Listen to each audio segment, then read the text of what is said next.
halftime, it's Michigan State leading the Louisville Cardinals 31-26. Spartans have been efficient, moving the ball well, and having great perimeter shooting. As we welcome back to our Temecula studios, I'm Ryder Bullock. The Spartans shooting 46% from the field and an impressive 50% from the three-point range, knocking down 7 of their 14 attempts.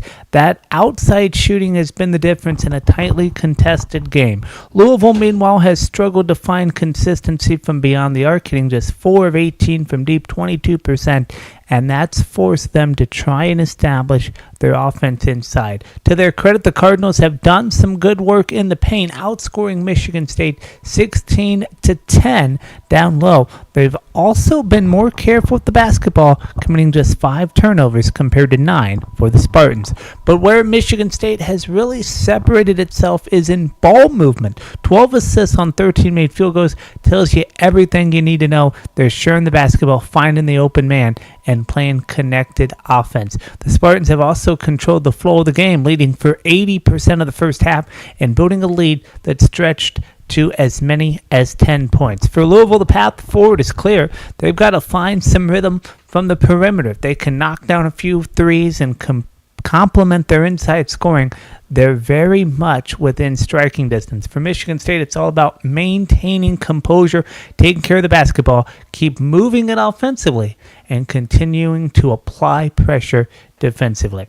Okay, let's take a look at what happened earlier today. The Michigan Wolverines are headed to the Sweet 16 after an impressive 95-72 win over St. Louis. Michigan showed exactly why they're a top seed in this tournament: size, depth, and relentless defensive pressure. Jackson Lindelberg led the way with 25 points, punctuating his performance with a powerful transition dunk that brought the crowd to its feet. Merez Johnson Jr. added 15 points and 8 rebounds, while the 7'3" center Ade Mara controlled the paint with 16 points, 5 boards, and 4 blocks. Michigan's defensive game plan was clear: take away St. Louis's three-point shooting. They did just that, holding the Billikens to 10 of 32 from beyond the arc. After a competitive start that saw multiple lead changes, Michigan seized control late in the first half with a decisive run and never looked back. Their transition game and defensive pressure broke things open in the second half, turning a close game into a rout. The Wolverines now advance to the Sweet 16, while they'll face the winner of Texas Tech and Alabama. And still to come tonight, we shift our focus to Greensville, South Carolina, where the Duke Blue Devils take on the TCU Horned Frogs in a second-round matchup. Duke enters this game as one of the most dominant teams in the country.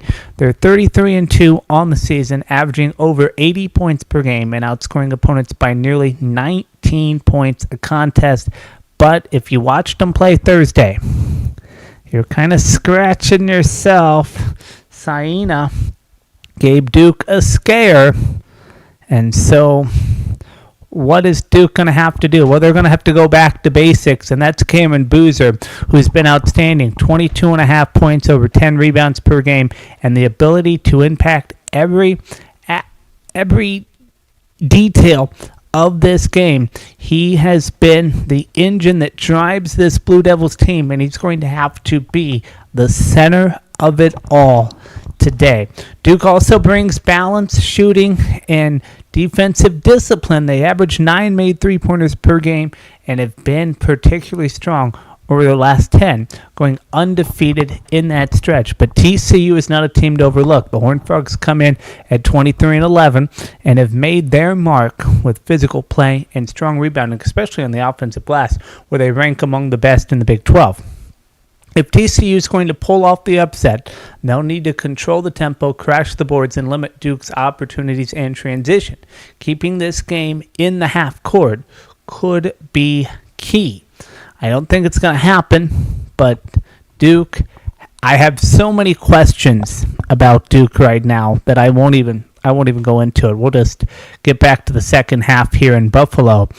where Michigan State leads Louisville by 5, 31-26. The Spartans have been the more efficient team, shooting well from the perimeter and moving the basketball with purpose. Louisville has found success inside but needs more balance offensively if they want to come back. The second half will come down to one word: adjustment. Can Louisville find its shooting touch?